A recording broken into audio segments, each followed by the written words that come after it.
What's up guys, welcome to another tech video. This one is going to be another camera video, and for those of you guys who watch most of my YouTube channel stuff, you'll know that I'm really into photography and that I was on a vacation last week, and knowing that I'm really into photography, you'd think that I'd take something like this camera or something even better, but in reality, I took a film camera and an iPhone 11 Pro Max. So today we're going to talk about how the iPhone 11 Pro Max holds up as my only digital camera for the entire week. So let's get into it. Now, to clarify before I go any further with this, I am only talking about the camera on the iPhone 11 Pro Max. I am not talking about specs. I am not talking about screens. I'm not really going to get into comparing the software on one to software on another. I'm not here to argue platforms. I'm here to talk about my experience with the iPhone on vacation, taking pictures, and that's it. So let's get started with that.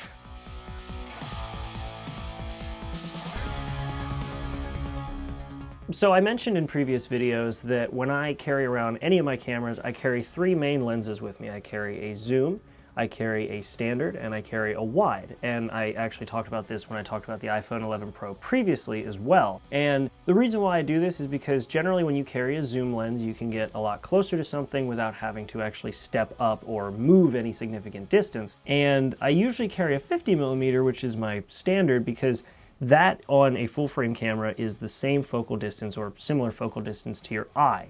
So when you're holding the 50mm camera lens up to your eye, you should be able to open your other eye and see exactly what the lens is seeing. And then I carry a wide because those often give you a very interesting and different perspective than what you're used to.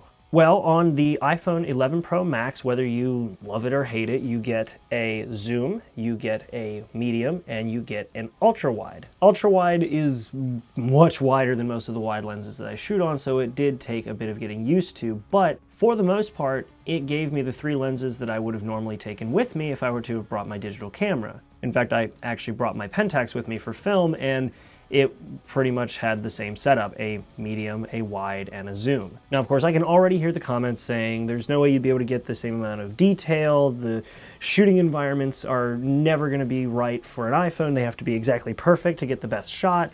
And there's no way on earth you're going to get the same level of control as you would out of a digital camera. And to those of you leaving those comments, you are 1/3 correct. When it comes to detail and sharpness and color and all those things, Apple has really stepped it up this year with the iPhone camera.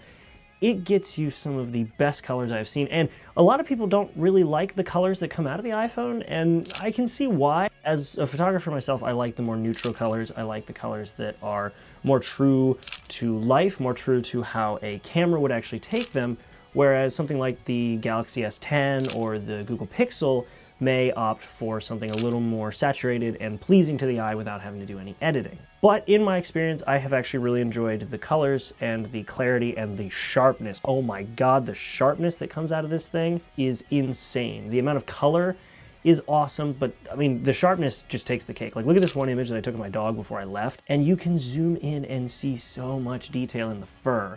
You can see incredible amounts of detail, and I chalk that mostly up to the deep fusion technology that they use, because I've been running the beta, and now that 13.2 is out, it definitely does make a difference. You can really see the details. The shooting environments, that's the other thing, of course. Now, the shooting environments previously, and really with a lot of phones, has to be almost perfect. You have to really make sure the light is exactly where you want it.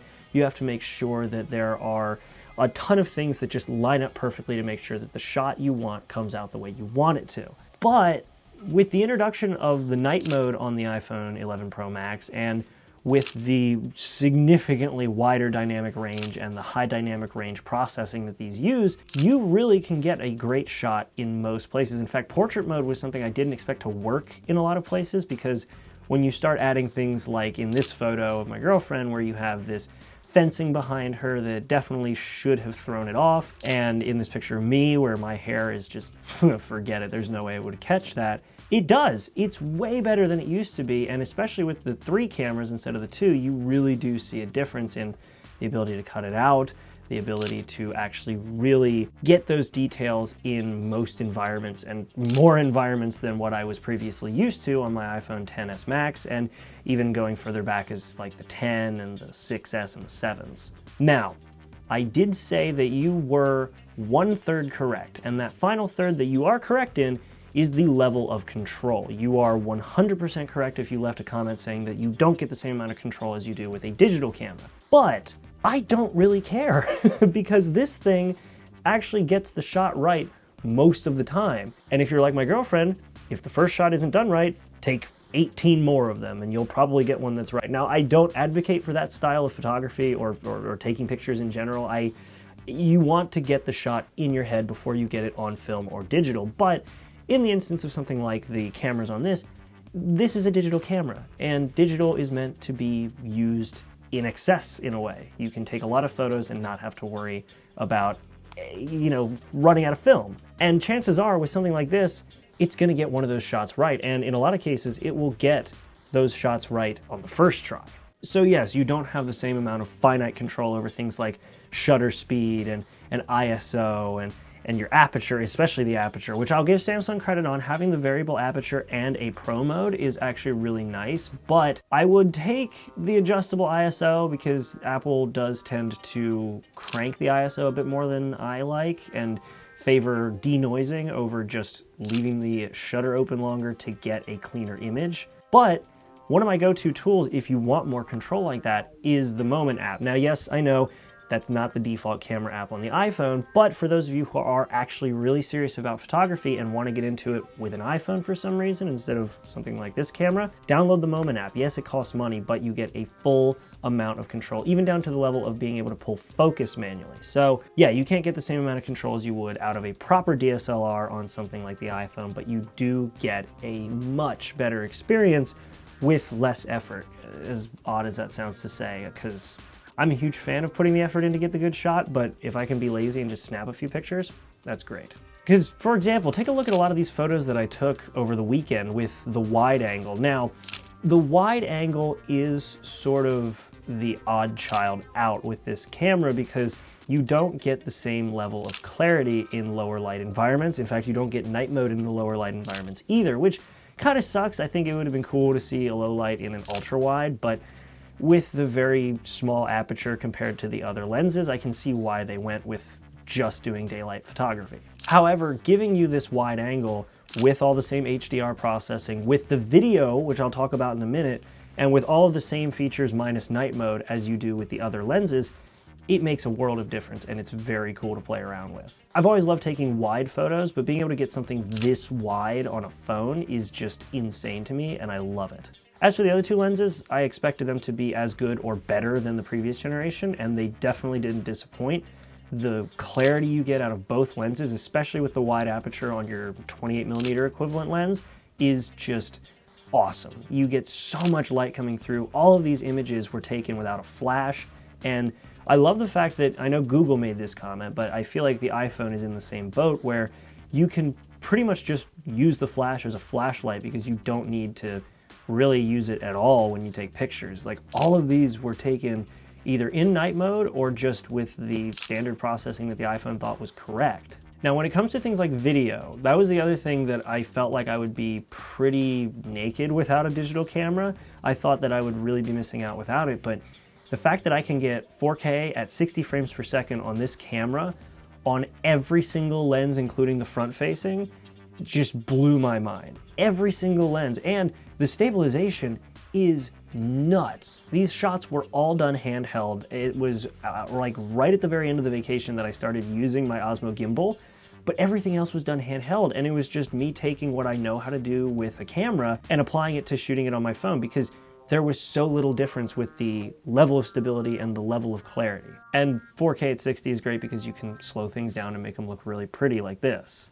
So yeah, I really didn't feel like I was missing out on anything by taking this phone with me. Now, obviously, I am not the standard demographic for the iPhone. I am much more into photography, and if it weren't for the fact that I like my phone to actually work and get updates for longer than 2 years, I may very well have purchased a Galaxy a long time ago. And I've played around with the Google Pixel, and I've used the Galaxy phones, and I like them, but that really kind of falls apart when just the camera is good. And yeah, I said I'm only talking about the camera today, but the camera being attached to a phenomenal phone like this really does make it a better sell. But let me clarify something very quickly. This iPhone is not for everyone. Believe me, it's not for everyone. I bought it because I wanted to be able to get the best camera experience on the best iPhone that they have right now, and I had the means to do so. But for most people, the standard and ultra-wide lens of the iPhone 11 is perfectly fine. In fact, it's going to get you all the same features that I just mentioned, minus the zoom lens. Like, that's it. And the zoom lens, I took a few pictures with the zoom lens, but really I primarily used it for portrait mode. Like, that was it. So before you all run down to the comments and say, oh, why are you telling us to buy a $1,000 or $1,100 phone? I'm not telling you to buy an $1,100 phone. In fact, I'm saying the exact opposite. Unless you're like me and want the best camera experience on an iPhone, get the 11, because you still get one of the best iPhone camera experiences. You're just missing one lens. And of course, there's other things technically, but like I said, I'm not talking about that right now.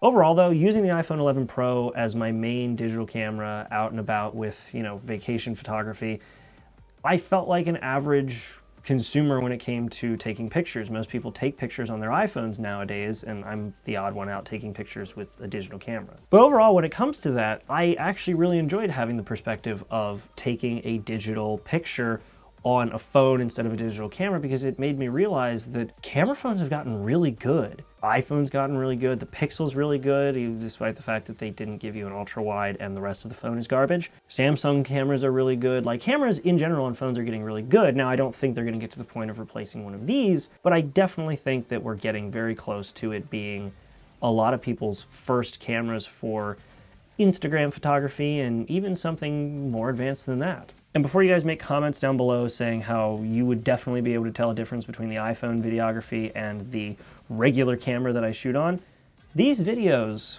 were shot on the iPhone 11 Pro, and I'm willing to bet that those of you who watched may not have even noticed. Either way, guys, what do y'all think? Do you guys like the fact that Apple has finally stepped up the game with their cameras? Do you think that that might be worth something to you, or are you going to stick with shooting on DSLRs if you guys are really into pro photography? I know for me, I'm still going to stick with my mirrorless. I'm still going to stick with my DSLRs, but it's nice to know that I have a very similar lens arsenal in my pocket at all times, in the case that I did forget to bring my camera with me. Either way, guys, hope you enjoyed. Make sure to like and subscribe. Check out the links in the description. And apart from that, I'll see you all in the next video. Make sure to be there and have a good one.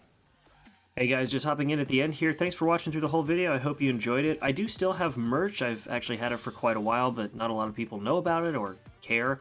And so if you guys want to support me or check it out just because it looks cool, go to the link in the description. You can see some of the designs I have, like the Steel Frodo in Steins Gate design, or even the Mob Psycho 100 design, and maybe even buy one if you like it, or don't. I cried myself to sleep at night anyway. So either way, guys, hope you enjoyed the video. Thanks for watching again, and I'll see you in the next one.